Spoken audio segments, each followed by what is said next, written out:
హల్లెలూయా. దేవునికి మహిమ కలుగునుగాక. ఆమేన్. దేవుని యొక్క వాక్యాన్ని చూద్దాం. కీర్తనల గ్రంథము 39వ అధ్యాయం 8-9 వచనాలు చూద్దాం.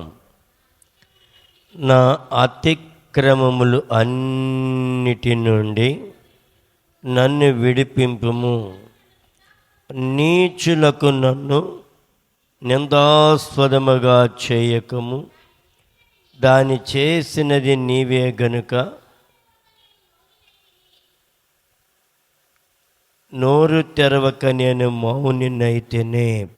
చూడండి, ఇక్కడ దేవుని యొక్క వాక్యం మనం చూస్తే మనల్ని నా అతిక్రమములన్నిటి నుండి నన్ను విడిపించండి ప్రభా అని ప్రార్థన చేస్తున్నాడు. మన అతిక్రమములను ఇంకేమన్నాడంటే, నీచులకు నన్ను నిందాస్పదముగా చేయకండయ్యా. నీచులకు, మనలను బట్టి దేవుడు కొన్నిసార్లు నీచులకు అంటే లోకస్తులకు కావచ్చు, పాపులకు, ఎగతాళికి గురైపోతూ ఉంటాం, హేళనకి గురైపోతూ ఉంటాం. నీచులకు మన యొక్క అతిక్రమం ఏం చేస్తుంటే మనల్ని నిందాస్పదముగా ఎలాగా గురైపోతూ ఉంటాం కొన్నిసార్లు. కాబట్టి దేవుని యొక్క సన్నిధిలో నీచులకు నిందాస్పదముగా చేయకండి, దాన్ని చేసినది నీవే గనుక. ఎవరు చేసేది? దేవుడే మన కొన్నిసార్లు నిందాస్పదంగా అప్పగిస్తూ ఉంటాడు. నిందాస్పదముగా చేసినది నీవే గనుక నోరు తెరవక నేను మౌనినైతిని. మనకి ఇలాంటి కొన్నిసార్లు తటస్థపడుతూ ఉంటాయి. అందుకని ఆ బలహీనత బట్టి నేను నోరు తెరవక మౌనినైతిని. నీవు పంపిన తెగులు నా మీద నుండి తొలగింపుము. ఏమంటున్నాడు? నీవు పంపిన తెగులు. తెగులంటే వ్యాధి కావచ్చు, బాధ కావచ్చు, ఏదైనా కావచ్చు. చూడు, ఒకటి నిందాస్పదానికి అప్పగించేది కూడా దేవుడే. ఒకడప్పుడు కొన్నిసార్లు దెయ్యం కూడా, మనం బలహీనమైనప్పుడు దెయ్యం కూడా మన గురించి బాగుగా నోరు తెరుస్తుంది. దానికి కూడా ఎక్కలేని ధైర్యం వచ్చేస్తుంది. మనలో ఏదైనా అతిక్రమము, బాధో ఏదన్నా ఉంటే అది 3 కాళ్ళ మీద, ఒంటికాలి మీద మన మీదకి వస్తుందన్నమాట. చూడండి, దానికి ఎంత ఆనందమో తెలుసా? మన బ్లాక్మెయిల్ చేయడానికి కానీ. నేను వాక్యం చెప్పడానికి మా గురువు గారు పంపించినప్పుడు నేను వెళుతూ ఉంటే అది బండి మీద అనేది, నువ్వు దొంగవు కదా, నువ్వు ఎలాగ వాక్యం చెబుతావు, నువ్వు దొంగవు కదా అంటూ ఉండేది. అప్పుడు ఎప్పుడైతే సరి చేసుకున్నానో అప్పుడేమొచ్చింది నాకు? ధైర్యం అన్నమాట. ఎక్కడ లేని ధైర్యం వచ్చింది. మనలో అతిక్రమము కానీ అక్రమం కానీ ఏదైనా ఉన్నప్పుడు దెయ్యానికి మన మీద చాలా అధికారం వచ్చేస్తుందన్నమాట. వాడు మాట్లాడుతూ ఉంటాడు. అందుకనే ఎక్కడైనా దెయ్యాన్ని ఎల్లగొట్టేటప్పుడు నేనేం చెప్తాను? దెయ్యమా, నోరు ఎత్తొద్దు. ఏంటి? నోరు ఎత్తడానికి లేదు. దెయ్యం నోరెత్తితే ఎంత మంట మండుద్దో తెలుసా? నాకు చాలా మంట మండుద్ది. నేను గ్రామానికి వెళ్ళి అక్కడ వాక్యం చెబుతుంటే ఒక గణేష్ సార్ అంటుంది, ఏమంటుంది?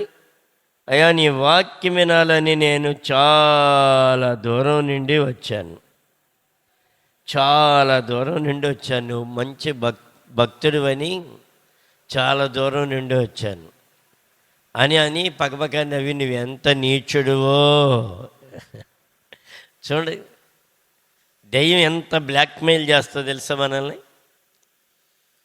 అదే మనం మెదలకుండా ఊరుకుంటే ఏమవుతుంది, అక్కడ ఉన్న దాదాపు 25 మందో 30 మందో ఉన్నారు, ఆరాధన జరుగుతుంది. ఆరాధనలో దెయ్యం అంటుంది, ఏమంటుంది, ఓ ప్రక్కనేమో నీ వాక్యం వినాలని నేను చాలా దూరం నుండి నడిచి వచ్చానయ్యా అంటుంది. మరో ప్రక్క ఏమంటుంది, నీవెంత నీచుడవో అంటుంది. నాకు మంట మండిపోయాను. దైవమా, నేను ఒకప్పుడు నీచుణ్ణే, ఒకప్పుడు దౌర్భాగ్యుణ్ణే. యేసుని తెలుసుకోకముందో నేను చాలా దుర్మార్గుణ్ణే, నేను ఒప్పుకుంటాను. కానీ ఇప్పుడు అంటే దెయ్యం అంటది, ఇప్పుడు నువ్వు భక్తుడివేలే. చూడండి, దెయ్యానికి మనలో ఉన్నటువంటి భక్తి తెలుసు, మనలో ఉన్నటువంటి పాపము బలహీనతలు కూడా దెయ్యానికి బాగుగా తెలుసు. ఒక భర్తలో ఉన్నటువంటి మనసులో ఉన్నటువంటిది భార్యకి తెలియదు, కన్న తల్లిదండ్రులకి తెలియదు. ఎవరికి తెలుసు? 1 నీకు తెలుసు, 2 దేవునికి తెలుసు, 3 దెయ్యానికి తెలుసు. ఈ ముగ్గురు తప్ప ఎవరికి కూడా నీ హృదయము నా హృదయము అర్థం కాదు. ఆ ముగ్గురికే తెలుస్తుంది అన్నమాట.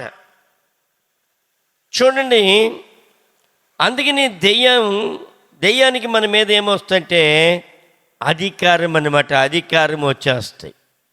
అందుకని ఇక్కడ దావీదు అంటున్నాడు, ఏమంటున్నాడు, అయ్యా నా అతిక్రమములన్నిటిలో నుండి నన్ను విడిపించండి. ఏమన్నాడు? విడిపించండి. దావీదు ఇక్కడ కేవలము పాపక్షమాపణ కోరి అక్కడితో ఆగిపోలేదు. మనమేంటి, పాపక్షమాపణ అంటే క్షమాపణ అడిగి ఆపేస్తాం, కానీ ఇక్కడ దావీదు అంతటితో ఆగిపోకుండా తన పాపానికి ఉన్నటువంటి ప్రభావము నుంచి విముక్తి కావాలని కోరాడు. నేను ఎప్పటికీ కూడా పాప విముక్తిని పొందాలి అనేటువంటి ఆ మనస్సుని ఆయనకు ఉంది. అంటే క్షమాపణ కోరి అక్కడితో ఆగిపోకుండా దాని నుండి పాప విముక్తి కోరాడు. తర్వాత రెండవదిగా దేవుని శిక్షను మౌనంగా భరించాడంట దావీదు. దేవుని యొక్క శిక్షను మౌనంగా ఉండి భరించాడంట. చూడండి, ఎంతో అది భరించి దాన్ని ఓర్చుకోగలిగాడు. చూడండి, భక్తిలో నుండి దిగజారినటువంటి వారి స్థితి, లేకపోతే పాపములో పడినటువంటి వారి స్థితి ఏమవుతుంది, వారి అందమంతా చెడిపోద్దట. అందుకని ఇక్కడ అంటాడు, నీవు పంపినటువంటి తెగులు నా మీద నుండి తొలగించయ్యా, నీ చేతి దెబ్బ వలన నేను క్షీణించిపోతున్నా. చూడండి, కొంతమంది ఏంటి, పాపం వలన లేకపోతే అవిధేయత వలన ఏమవుతుందంట, క్షీణదశ వచ్చేస్తాడ, వారి అందమంతా పోద్ది. ఇంకేమన్నాడు, దోషములను బట్టి నీవు మనుషులను గద్దింపుతో శిక్షించినప్పుడు, దోషములను బట్టి, మన దోషాలను బట్టి దేవుడు అంటే ఏం చేస్తాడంట, మనల్ని గద్దింపులతో శిక్షించినప్పుడు చిమ్మట కొట్టిన వస్త్రము వలె నీవు వారి అందము చెడగొట్టేదవో. చూడండి, అందమంతా ఏమైపోద్దంట, చెడిపోతూ ఉంటుందట. అందం కారం ఎంత, నేను నిజంగా రేపల్లో ఒక అమ్మాయిని బాగుగా ఎరగదను. ఎంత అందంగా ఉండేది పిల్ల, దాదాపు ఇలా ఉండి మంచి అవనస్తురాలు, చాలా అందంగా ఉండేది. మన ఈ మధ్యన కనపడితే చూస్తే అంకులు వందనాలంటే నేను గుర్తుపట్ల ఎవరమ్మా అని అలాగే చూస్తున్నాను. ఒక 4 ఏళ్ళు అమ్మాయిని చూసి, 4-5 ఏళ్ళు ఎవరమ్మా అని చూస్తే నేనండి ఫలానా అమ్మాయిని అని ఆ అమ్మాయి చెప్పేవరకు కూడా నేను గుర్తుపట్టలేకపోయా. 5 ఏళ్ళకి 4 ఏళ్ళకి. అంటే దాన్ని బట్టి మీరు ఆలోచన చేయండి. ఆ అమ్మాయి ఎలాగైపోయింది? చూడని అసహ్యంగా అయిపోయింది. చాలా బాగుండేది అమ్మాయి. చూడండి, అందుకని ఇక్కడ అంటున్నాడు వారి అందమంతయు ఏమైపోయిందంటే వాళ్ళ అందమంతయు చెడగొట్టేది. దేవుడు అంటే ఏం చేస్తాడంటే వారి అందమంతా కూడా చెడగొట్టినటువంటి పరిస్థితి. ఏమా చెమట కొట్టినట్లు ఏమవుతుంది? చెమట కొట్టిన వస్త్రము వలె నీవు వారి అందము చెడగొట్టెదము. అంటే గుర్తులేనంత పరిస్థితికి వెళ్ళిపోతూ ఉంటుందన్నమాట. అలాంటి వ్యక్తిని, మరొక వ్యక్తిని మనం చూస్తే ఏమా రూతు గ్రంథం 1వ అధ్యాయం 19వ వచనంలో అక్కడ చక్కటి మాట ఉంటుంది చూడండి. వారు బెత్లెహేమునకు తిరిగి వచ్చినప్పుడు ఆ ఊరి వారు అందరూ వాని యొద్దకు గుంపుగూడి వచ్చి ఈమె నయోమి కదా అని అనుకుంటున్నారంటే ఏంటి? గుర్తుపట్టలేనంత దిగజారిపోయింది. ఎవరేమే? నయోమి. ఆ ఊరి ప్రజలంతా కూడా ఈమె నయోమిలాగా ఉందే, చూడండి ఈమె నయోమిలాగా ఉందే అని అనుకుని గుర్తుపట్టి పట్టనే స్థితిలోకి వెళ్ళిపోయారు. ఎందుకు? దేవుని చిత్తములో నుండి తొలగిన నయోమి ఎంత నష్టపోయిందంటే ఏమండి, పైన చెప్పినటువంటి ఆమెకు ఏమండి అవన్నీ కలిగినాయి. ఒక 10 సంవత్సరాల్లోనే చూడండి, 10 సంవత్సరాలకే నయోమిని గుర్తుపట్టలేని స్థితికి వెళ్ళిపోయిందనమాట. ఎందుకు? దేవుని యొక్క చిత్తములో నుండి తొలగిపోయింది, దేవుని మందిరములో నుండి తొలగిపోయింది. ఏమా తొలగిపోయి ఏమండి ఎలాగైపోయింది? నిందాస్పదానికి గురైపోయింది అనమాట. నిందాస్పదానికి. చేతి దెబ్బ అంటే అది శోధన కావచ్చు, కష్టము కావచ్చు, శ్రమ కావచ్చు, ఎగతాళికి కారణం కావచ్చు.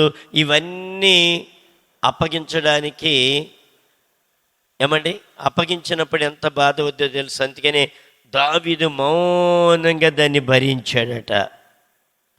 సొలొమోను కూడా ఎన్ని గద్దింపులు వచ్చినాయి. అయ్యా నువ్వు తొలగిపోతున్నావు, దారి తొలగిపోతున్నావు, దారి తొలగిపోతున్నావు, నీ కుమారుడు కాదు నా కుమారుడు అని దావీదుతో దేవుడే చెప్పినటువంటి ప్రేమాతి ప్రేమైనటువంటి కుమారుడైన సొలొమోను ఎలాగున్నాడు? దేవుని గద్దింపుకి దిద్దుబాటు లేకపోయాను. దిద్దుబాటు లేదు. చూడండి, దిద్దుబాటు ఏమన్నా ఉందా? ఏమీ దిద్దుబాటు లేనటువంటి పరిస్థితికి వచ్చేసాడు. చూడండి ఎలాంటి పరిస్థితి. అందుకని చదవండి 19, 20, 21 వరకు. వచ్చినప్పుడు ఆ ఊరి వారి అందరూ ఆమె యొద్దకు వచ్చి ఈమె నయోమి కదా అని అనుకొనుచుండగా ఆమె సర్వశక్తుడు నాకు చాలా దుఃఖము కలగజేసానని గనుక నన్ను నయోమి అని అనక మారా అని పిలవండి. చూడండి, సర్వశక్తుడు దేవుడు నాకు ఎంతో దుఃఖము కలగజేసాను, లేకపోతే సర్వశక్తుడు నాకు అన్యాయము చేశాను. చూడండి ఎంత దౌర్భాగ్య స్థితి. దేవుని యొక్క మందిరములో నుండి తొలగినటువంటి వ్యక్తి, దేవుని ఆరాధనలో నుండి తొలగినటువంటి వ్యక్తి, దేవుని మహిమలో నుండి తొలగినటువంటి వ్యక్తి ఇక్కడ ఒప్పుకుంటానమాట. నేను సమృద్ధి గలదాని నై వెళ్ళి తిని యెహోవా నన్ను రిక్తురాలుగా తిరిగి రాజేసాను. ఎలాంటిదండి? సమృద్ధిగా వెళ్ళిందంట, ఇప్పుడు రిక్తురాలుగా తిరిగి వచ్చేస్తుందంట. రిక్తురాలుగా. చూడండి, కొంతమంది దావీదుని కూడా మనం చూస్తే ఆయనకి ఎన్ని కష్టాలండి. ఎప్పటి వరకు ఉన్నాయి కష్టాలు చెప్పండి. ఆయన కష్టాలు ఎప్పటి వరకు ఉన్నాయి? ఆయన రాజయ్య వరకు తరుముతానే ఉన్నారు కదా. సౌలు తరిమాడు, సౌలు చచ్చిపోయే వరకు తరుముతానే ఉన్నాడు. అప్పటి వరకు రాజు అయిన తర్వాత ఆయనకి ఏమొచ్చింది? శరీరములో నుండి ఏమండి సాహసించి పాపము చేసి అంతగా పడిపోయాడు, దిగజారిపోయాడు. అందుకని శ్రమ నాకు మేలాయను. శ్రమ లేకపోతే ఏమవుద్ది, కష్టం లేకపోతే ఏమవుద్ది? ఎవరొకరికి ఏదో శ్రమ, కష్టము, ఇరుకు, ఇబ్బంది మన జీవితంలో ఉంటూనే ఉంటాయి. లేకపోతే మనం అద్దె విడిచి తిరిగేటువంటి వారం అయిపోతాం. దావీదు అప్పటి వరకు ఎంతో నిష్టగా, మంచి భక్తిగా, దేవుని మీద ప్రేమగా, దేవుణ్ణి ఎడబాయినటువంటి వ్యక్తిగా, తన జీవితంలో ఏ తప్పెదము చేయనటువంటి దావీదు రాజు అయిన తర్వాత ఏం చేశాడు? సాహసించి పాపము చేశాను. ఏమైపోయింది దానివలన? ఎంత నష్టం, కష్టాలు, కుటుంబం అంతా శ్రమల పాలైపోయింది. శ్రమల పాలు చూడండి, ఎంత శ్రమల పాలైపోయింది. ఏమంటే చాలా శ్రమల పాలైపోయింది. బిడ్డల విషయంలో, ఉపపత్నుల విషయంలో, ఏమండి ఎంత తన రాజ్యం విషయంలో చాలా చాలా బాధలో శ్రమలు పడ్డాడు. చూడండి, ఈ శ్రమలన్నీ ముగిసిపోయిన తర్వాత బుద్ధిపూర్వకంగా పాపంలో పడిపోయి ఎన్ని శ్రమలు, కష్టాలు తెచ్చుకున్నాడంటే చాలా కష్టాలు, శ్రమలు తెచ్చుకున్నాడు దావీదు. చూడండి, మనము అలాగే సాహసించకూడదు. ఎందుకని సాహసించిన తర్వాత ఇక్కడ అంటున్నాడు, ఏమంటున్నాడు? నీ చేతి దెబ్బ వలన నేను క్షీణించుచున్నాను. నా దోషములను బట్టి నీవు మనుషులను గద్దింపుతో శిక్షించున్నప్పుడు చెమ్మట కొట్టిన వస్త్రముల వలె నీవు వారి అందమంతయు చెడగొట్టేదివు. నరులందరూ వట్టి ఊపిరి వంటి వారు. వట్టి ఊపిరి వంటి వారు. యెహోవా, నా ప్రార్థన ఆలకింపుము, నా మొరకు చెవియొగ్గము, నా కన్నీళ్లు చూసి మౌనంగా నుండకము. నీ దృష్టికి నేను అతిథి వంటి వాడను. నా పితరులందరి వలె నేను పరవాసినయ్యున్నాను. నేను వెళ్ళిపోయి లేకపోవక మునుపు నేను తెప్పరిల్లినట్లు నన్ను కోపముతో చూడకము. ప్రభా, నువ్వు కోపంతో చూస్తే నేను చచ్చిపోతానయ్యా.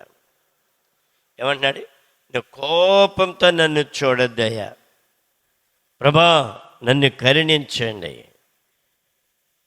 చూడకుందు సేవకులు కానీ, విశ్వాసుల్లో కానీ ఆ కష్టములన్నీ తీరిపోయిన తర్వాత బుద్ధిపూర్వకంగా పాపంలో పడిపోయే పరిస్థితులు లేకపోలేదు.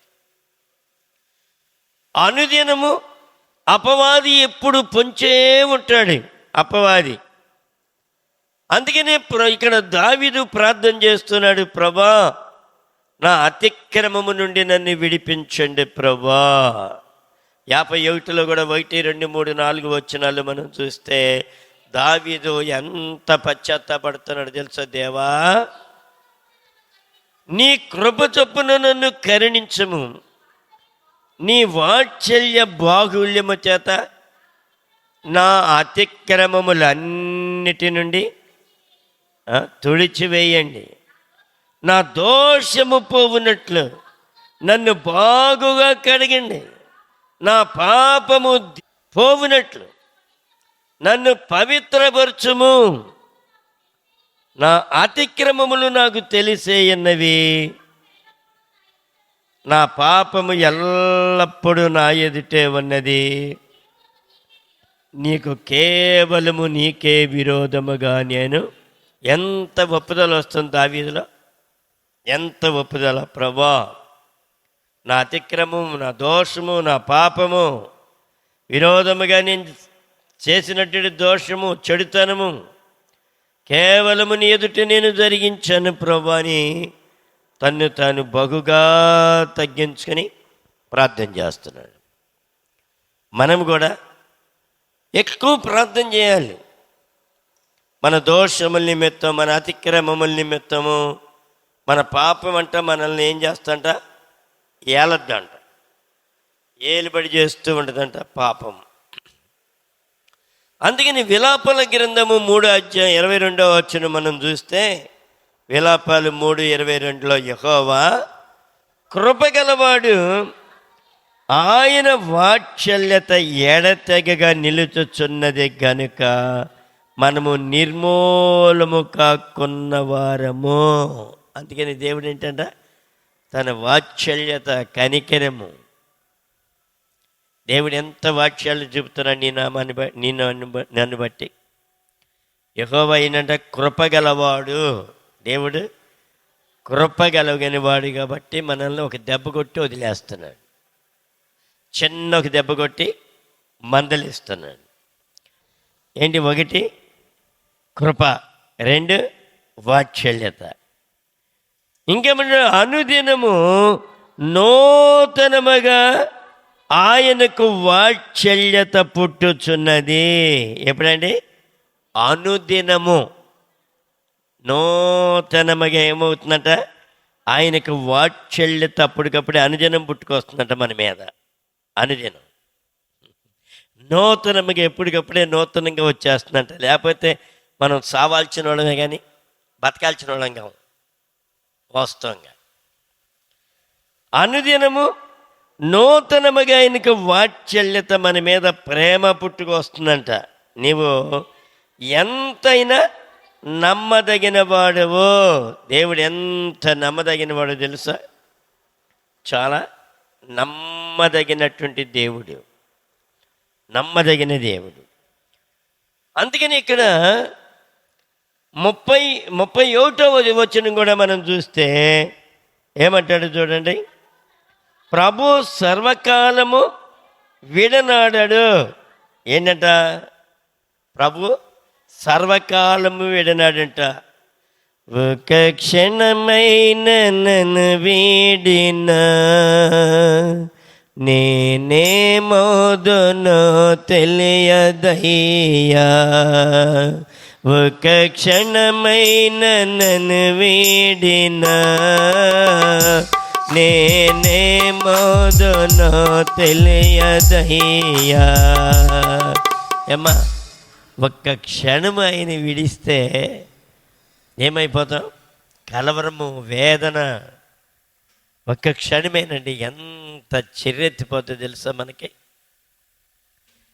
అందుకని అన్నాడు ఇక్కడ, ప్రభువు సర్వకాలము విడనాడాడు. 1 సర్వకాలము విడనాడాడట దేవుడు.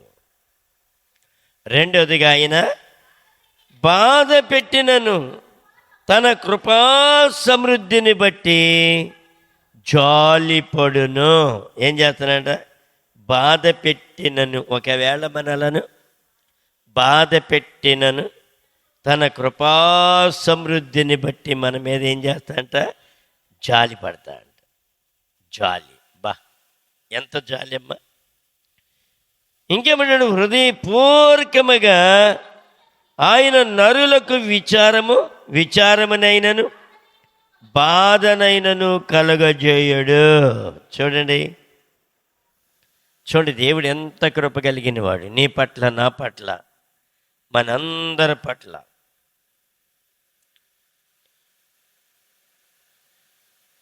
దేవుడు ఎంతో కృప కలిగినటువంటి దేవుడు అన్నమాట. కృప కలిగినటువంటి దేవుడు మన పట్ల ఎప్పుడు జాలి ఉన్నది, ప్రేమ ఉన్నది. కాబట్టి ఓ దెబ్బ వేసినా కానీ మన గురించి ఆయన వేదన పడుతూనే, జాలి పడుతూనే ఉన్నాడట. అందుకని అంటాడు, హెబ్రీయులకు రాసిన పత్రిక 12:11 మనం చూస్తే, మరియు ప్రస్తుతమందు దుఃఖకరముగా కనబడును కానీ సంతోషకరముగా కనబడదు కానీ అయినను దాని యందు అభ్యాసము కలిగిన వారికి, దేని యందమ్మా? దుఃఖమందు సంతోషము లేనటువంటి దాని గురించి మనం అభ్యాసము కలిగి ఉంటేనంట, అబ్బా ఎంత మేలండి. అభ్యాసం అంటే అలవర్చుకోవడం. శోధనలో, శ్రమలో, ఇరుకులో, ఇబ్బందులో, కష్టాల్లో ఒకటప్పుడు ఆ కష్టం వచ్చినప్పుడు మనం ఓర్చుకోలేని స్థితికి వెళ్ళిపోతాం. కొన్నిసార్లు భరించలేనటువంటి స్థితి అన్నమాట. ఇక దీన్ని నేను భరించలేను అనేటువంటి పరిస్థితి కలుగుద్దంట. దానిలో మనం ఏం కలిగి ఉండాలంట? అభ్యాసము కలిగిన వారికి, అంటే అలవాటు చేసుకోవాలండి దాన్ని. అభ్యాసం, దాన్ని అలవర్చుకోవాలి దాన్ని మనం. అదే ప్రభు యొక్క ఆయనతో శ్రమల్లో ఆయనతో పాలివారవడానికి కారణాలు అవే. వాటి యందు మనం అభ్యాసము కలిగిన వారికి 1 నీతియు 2 సమాధాన ఫలమును ఇచ్చును. ఏమి ఇస్తారంటే అభ్యాసం కలిగిన వారికి 1 నీతియను సమాధానం అనే ఫలాన్ని దేవుడు మనకు అనుగ్రహిస్తూ ఉంటారట. ఓర్చుకుంటే అమ్మా, ఓర్చుకోగలుగుతున్నామా? పరిగి పందెం వండుతాయి మిలిటరీ వారికి, టెస్టులు పెడుతూ ఉంటారు. దానిలో రన్నింగ్, ఆ రన్నింగ్లో అమ్మా చాలా కష్టతరంగా ఉంటుంది. దాన్ని అభ్యాసం, రోజు అభ్యాసం చేస్తూ ఉంటాడు. చూడండి, మనకి రోడ్ల మీద పరిగెత్తుతూ ఉంటూ ఉంటారు. అభ్యాసం. ఆ రోజు రంగంలో దిగుతారు, దాన్ని అభ్యాసం చేసుకుంటారు. అప్పుడు కొంచెం చాలా కష్టముగా, దుఃఖముగా అనిపించుద్ది, కానీ ఆ అభ్యాసంలో గెలిస్తే ఏమవుద్ది? నిత్యము వాడి లైఫ్ అంతా ఆనందమే, వాడి లైఫ్ అంతా సంతోషం. ఆ జాబ్ వస్తే ఎక్కడ లేని సంతోషపడిపోతూ ఉంటాడు. లేకపోతే వారి జీవితం అంతా దుఃఖకరముగానే ఉంటుందన్నమాట. అందుకని దుఃఖముగా కనబడవచ్చును కానీ సంతోషముగా కనబడదు. కానీ అయినను దాని యందు నీవు నేను అభ్యాసము కలిగి ఉండాలి. దాని యందు నీకు సంతోషంగా ఉండకపోవచ్చు, దుఃఖకరంగా ఉండొచ్చు. దాని యందు నీవు నేను మనందరం కలిగి అభ్యాసము కలిగిన వారికి 1 నీతియు సమాధాన ఫలమును ఇచ్చును. దేవుడు ఇస్తూ ఉంటాడంట. చూడండి, అభ్యాసం చేసుకుంటూ ఉండాలి. అందుకేనంటాడు యెషయా గ్రంథం 38:5-6 వచనాల్లో మనం చూస్తే, నీ దుఃఖాన్ని ప్రభు ఏం చేస్తున్నారు? చూడండి, యెషయా గ్రంథం 38:5-6. అతనితో ఇట్లను, నీ పితరుడైన దావీదునకు ఏమనగా, చూడండి ఇక్కడ ఏమన్నాడు? నీ దుఃఖమును నేను చూచి తిని, నీ ప్రార్థన నేను అంగీకరించి తిని. చూడండి, యెషయా యొక్క, హిజ్కియా యొక్క దుఃఖాన్ని ప్రభు ఏం చేశాడంట? చూశాడంట. చూసి ఏం చేశాడు? గమనించాడు. గమనించి ఇంకేం చేశాడు? మరలా వెళ్ళిపోయేటువంటి దేవుని సేవకుని తిరిగి మరలా పంపించి 15 సంవత్సరముల ఆయుష్ పొడిగించాడు. చూడండి, దేవుడు ఎంత కృప చూపాడు. నన్ను నీ దుఃఖ దినముల్లో, నీ శ్రమలో ఆయన నిన్ను చూస్తూనే ఉంటాడు. కానీ నీకు చాలా వేదన కలుగుతూ ఉంటుంది, బాధ కలుగుతూ ఉంటుంది. నన్ను ఎవ్వరు పట్టించుకోవట్లేదు అనుకుంటావు, నన్ను ఎవ్వరు చూడడం లేదనుకుంటావు. దేవుడు కూడా ఏముందో ఎక్కడ చూస్తున్నాడు? గిడియోను కూడా ఏమన్నాడు? అయ్యా, బలాఢ్యుడైన గిడియోను బయటికి రమ్మంటే, పరాక్రమ గల బలాఢ్యుడ బయటికి రమ్మంటే ఆయన ఏమన్నాడు? అయ్యా, ఇశ్రాయేలుని నడిపించిన దేవుడు, నువ్వు ఎక్కడున్నావు? ఏమడుగుతున్నాను, ఎక్కడున్నావయ్యా నువ్వు? నువ్వేముంటే మాకు ఇవన్నీ ఎందుకు సంభవిస్తాయి? అది చాలా బాగుంటుంది. చిత్తమున ఏలినవాడ యెహోవా నాకు తోడయ్యుండి నీడల ఇదంతయు మాకెలా సంభవించను. చూడండి ఎలాగ అడుగుతున్నాడు. ఈ కష్టాలు ఏంటయ్యా, ఈ శ్రమలు ఏంటయ్యా, మాకెందుకు సంభవిస్తున్నాయ్యా? ఓ ప్రక్కనేం తోడై ఉంటానంటావు. మనం కూడా ఎన్నిసార్లు అనుకుంటాం, చాలాసార్లు అనుకుంటాం ఇదే రీతిగా. దేవుడు అసలు ఎక్కడున్నాడు, ఎలాగున్నాడు, అసలు చూస్తామన్నాడా? నేను కూడా ఎప్పుడు చాలా ఇసుక్కుంటాను ప్రభుని. ప్రభా నువ్వు చేయు, నన్ను చేయనివ్వు. ఏంటన్నా, నువ్వు చెయ్యు, నన్ను చేయనివ్వు. ఏంటి ప్రభా, ఓర్పుకి అద్దు ఉండాలి కదా. కొన్నిసార్లు మనకి చాలా ఇసుకొచ్చేస్తానమాట ఒక్కో విషయంలో. ఎందుకంటే ఆయన చాలా ఓర్చుకుంటున్నాడు, మనం కూడా అంత ఓర్చుకోవాలని చెబుతాడు. ఆయన దేవుడు కాబట్టి మనం ఆయన ఓర్చుకుంటున్నాడు, మనమేమో ఓర్చుకోలేకపోతాం. మనకెళ్ళి ఎలాగ ఉండాలి చెప్పండి? టాంగ్ టీంగ్ టింగ్ బర్రంగానే అవతల చచ్చిపోవాలి, అవునా? మన మైండ్ అలాంటిది. కానీ దేవునికి ఏముంది? సహనం, ఓర్పు. తల్లికి ఓర్పు ఎక్కువ ఉంటుందా, తండ్రికి ఓర్పు ఎక్కువ ఉంటుందా చెప్పండి? బిడ్డల మీద తల్లికి ఓర్పు ఎక్కువ ఉంటుందా, తండ్రికి ఓర్పు ఎక్కువ ఉంటుందా? తల్లికే ఉండదు. ఎందుకు? వాడు ఎక్కిన కాడి నుంచి జర్రం జారిపోతూ ఉంటాడు. ఎత్తుకునేటప్పుడు ఒకడప్పుడు వాళ్ళు తన్నుకుని జారిపోవడం మీరు ఎప్పుడైనా చూసారా? జారిపోతూ ఉంటాడు వాడు. ఒరే బాబు అని ఎగేస్తూ ఉంటాడు, జారిపోతూనే ఉంటాడు గిలగిలదనుకుంటా. ఆ తల్లి అయితే ఏం చేస్తాయి, వదిలిపెట్టదు పాపం. వదిలిపెట్టకుండా అది దాన్ని మరిపించి చాలా సహనము, ఓర్పు చూపి అన్నం పెట్టాలన్నా తినపోతే తండ్రి వల్ల కాదు, కానీ తల్లి ఆ మాటలు చెప్పేదంతా తిప్పి వాడి కడుపు నింపేలాగా చేస్తాయి. తండ్రి అయితే ఏం చేస్తాడు, ఎత్తి నేలకేసి కొడతాడు, కూసేపు బతిమలాడతాడు, వరే బాబు బాబు బాబు అని. తర్వాత ఏంటి ఇంత మడి చూస్తున్నానని చెప్పి ఎత్తి నేలకేసి కొడతాడు. తల్లికి ఉన్న ఓర్పు అది. దానికన్నా ప్రభుకి ఎంత ఓర్పు ఉందో తెలుసా? అంత ఓర్పు మనలో చూడాలని చూస్తున్నాడు ఆయన. మనలో కూడా అంత ఓర్పు చూడాలని చూస్తున్నాడు. చూడండి, అందుకని అంటున్నాడు ఇక్కడ, అమ్మా దేవుడు ఈజిగే యొక్క దుఃఖాన్ని ఆయన చూచాడు, ప్రార్థన అంగీకరించను. నేను ఆ ప్రార్థన కూడా దేవుడు ఆలకిస్తాడు. అందుకని అంటాడు 44వ కీర్తన 13వ వచనములు కూడా, 44వ కీర్తన 13వ వచనములో ఏమంటాడు చూడండి. మా పొరుగు వారి దృష్టికి మమ్మును స్వదముగా చేసి ఉన్నవయ్యా, నిందలకు అప్పగించేసావయ్యా ప్రభా అని ఎంత వేదన పడుతున్నాడు ఈయన. మా చుట్టూనున్న వారి దృష్టికి అపహాస్యాస్పదముగా, ఎగతాళికి కారణముగా, అబ్బా చూడండి, మా పొరుగు వాని దృష్టికి హాస్యాస్పదం అంటండి. ఎంత బాధ అండి. అది అవమానానికి గుర్తుగా ఉంటుందన్నమాట. అందుకని అలాంటి పరిస్థితులు మనకి ఎక్కడ రాకూడదంటే మనం ప్రార్థన చేయాలి.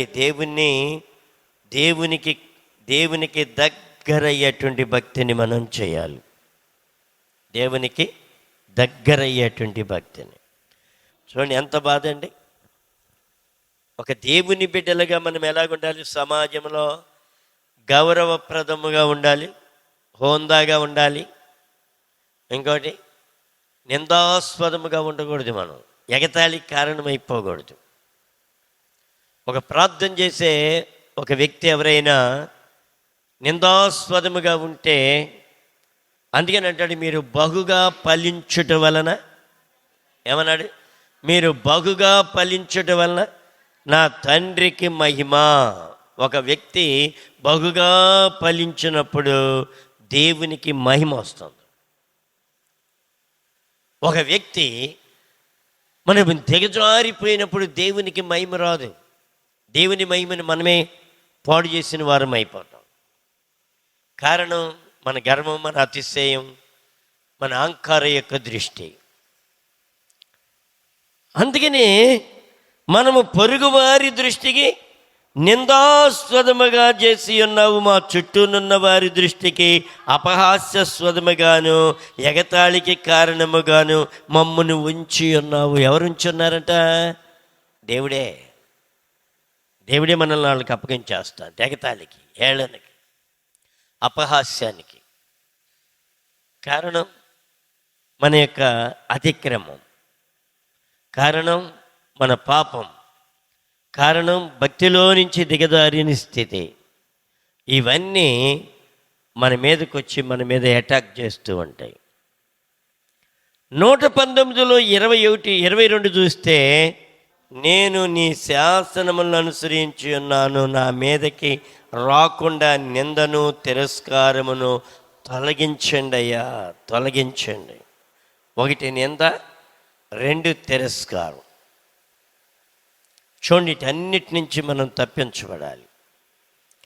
అందుకనే దావీదు కోరుకుంటున్నాడు, ప్రభా నన్ను నిందాస్పదంగా చేయొద్దు, నన్ను నిందకి అప్పగించొద్దయ్యా అని ప్రార్థన చేసి దేవుణ్ణి వేడుకుంటున్నాడు. నా అతిక్రమములన్నిటి నుండి నన్ను విడిపించండి, నీచులకు నన్ను నిందాస్పదముగా చేయగద్దు, దాన్ని చేసినది నీవే గనుక నోరు తెరవక నేను మౌనినైతిని. నీవు పంపిన తెగులు, ఏమన్నాడు? నీవు పంపిన తెగులు నా మీద నుండి తొలగింపు. నీ చేతి దెబ్బ వలన నేను క్షీణించిపోతున్నాను. దోషములను బట్టి నీవు మనుషులను గద్దింపులతో శిక్షించినప్పుడు చిమ్మటి కొట్టిన వస్త్రముల వలె నీవు వారి అందమంతా చెడగొట్టెదవు. చూడండి, ఇలాంటి పరిస్థితులు మనకి ఎక్కడ రానియకూడదు. ప్రార్థన చేయాలి. ప్రభు సన్నిధిలో ప్రతిదీ ప్రార్థన చేసుకోవాలి. ప్రభా మేము ఎక్కడ నిందాస్పదంగా ఉండకూడదు, ప్రభా మేము ఎక్కడ అయోగ్యులముగా ఉండకూడదు, ప్రభా మేము ఎక్కడ నీచులుగా ఉండకూడదు, ప్రభా మేము ఎక్కడ ఎన్ని కష్టములు శ్రమలు వచ్చినా నీ కొరకు నిలబడేటువంటి మనస్సుని మీరు మాలో పెట్టండి ప్రభా అని దేవుణ్ణి ఎల్లప్పుడూ మనం స్తుతించి గోజాడి ప్రభు సన్నిధిలో మనం ఒప్పుకుంటూ ప్రార్థన చేస్తే దేవుడు కనికరం మన పట్ల ఉంటుంది. అందుకనే దావీదు ఇక్కడ కేవలం క్షమాపణ కోరి ఆగిపోలేదు, కానీ తన పాపానికి ఉన్నటువంటి ఆ ప్రభావం నుంచి విముక్తి కావాలని కోరాడు. అందుకనే దేవుని యొక్క శిక్షను మౌనంగా భరించాడు. అలాంటి భరించే పరిస్థితి కూడా మనకు ఉండాలి. కానీ భక్తిలో నుండి దిగజారిపోయిన స్థితి మనలో రాకూడదు. పాపములో పడిపోయే స్థితి మనలో రాకూడదు. మనం ఆశీర్వాదానికి కర్తలుగా మనల్ని దేవుడు చేశాడు. ఆయన జాలి, ఆయన ప్రేమ, ఆయన కృపతో మనల్ని బలపరచడానికి చూస్తూ ఉన్నాడు. కాబట్టి దేవుని సందులో బుద్ధిపూర్వకంగా మనం తప్పులు చేసేవారుగా ఉండకుండా దేవుని సందులో మనం తగ్గించుకొని ప్రార్థన చేస్తే ప్రభు కృప ఎప్పుడు మనకు తోడై ఉండను గాక. ప్రార్థన చేసుకుందాం. తల్లో వంచండి.